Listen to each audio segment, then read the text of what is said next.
Dong size and fajita depth is only a single part of the mating manual. What I need y'all to do is look beyond the title, because there's so much more content that I'm putting in than just how does X species bang. It is so much more than the Monster Girl Encyclopedia could ever hope to be. And yeah, I've bought this and others just so I would know not to make it just a Gooner's guide. It's the primary reason people love the mating manual, because it's not just a Gooner guide. Like when you read the mating manual, it's supposed to come across like a college textbook. You're supposed to feel like a college student taking fantasy physiology and reproduction 101.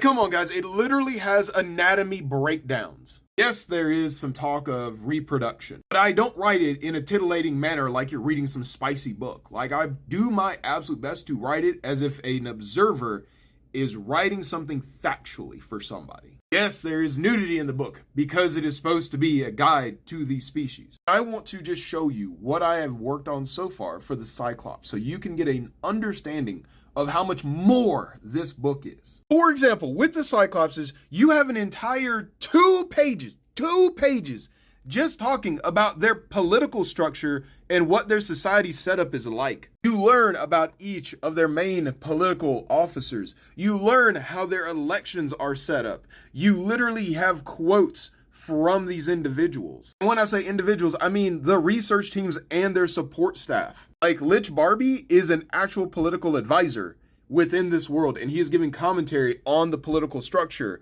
of the Cyclopses. Like, we even talk about the stipend system, since they don't use standard currency that the rest of the world uses. They trade time in the favor for societal work. An easy way to understand this is every year, instead of, making $100,000, I have to go and dedicate, 2,000 hours to doing community service. But if I do special favors like have a baby for the government when they request me to, I can reduce that down by 50%. The crazy thing is, it has a progressive tax system to it. So the more you do, the less time you have to do. And some things, like if you buy a computer as a business, you can actually depreciate it over multiple years, which Cyclopses have the ability to do with their time. We spend almost half a page just talking about the actual living conditions and the size of the rooms that they have to live in and the structure, and the religion gets almost a half a page itself, where we learn about how they do the unofficial gods instead of worshiping what is now known as the formal god list,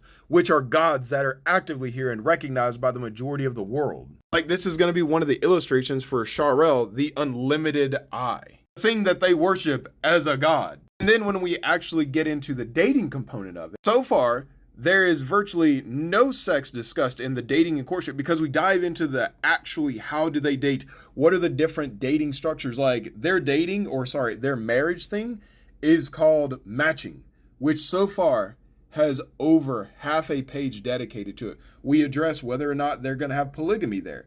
And then we talk about the state-sponsored birthing system, birthing. That's when we get into depth of not just saying this is a thing, we actually give examples of how long they can get off by doing this stuff. Then we're going to dive into reproduction. And all this, by the way, is just the Cobalt Century. But look at the things we talk about. We do talk about foreplay. We do talk about the actual act of sex. I want you to keep in mind, this is where sex starts, and it only goes for an actual page breaking down stats, statistics of how they participate, how long they last, what is the process for it. We talk about after sex care. We talk about when is the age of consent appropriate. We talk about birth complications and birthing facts. And look at how much you get about birth compared to the actual sex itself.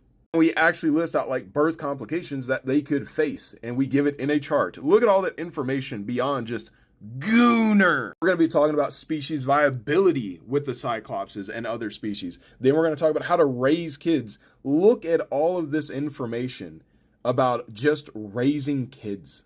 And yeah, then you get basically some nice big graphics of the actual genitals, which is where the anatomy breakdowns come in.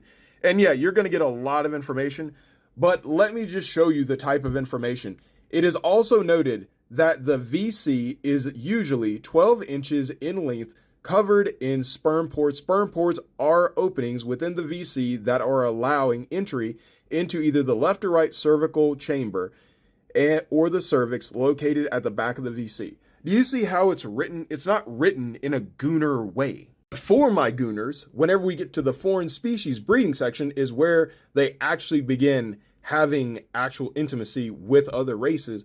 But once again, it's documented from different perspectives and different information types as if it's being delivered for a class setting. And lastly, we're going to be covering STDs and then special notes of history. So if there's something historical or important that I need you to know beyond just the mating manual stuff, it'll usually go here. Like, I spent 2 hours today just writing about how marriage works. I need you to understand this thing is a worlds builder and lore guide for people who love in-depth content. Mating manual is so much more than a Gooner's guide. If you'd like to actually be a part of the breeding teams that go out and research these species, go out and grab a diamond sub, or you can grab a ruby gold, because these guys will be getting a special reward if you stay through development.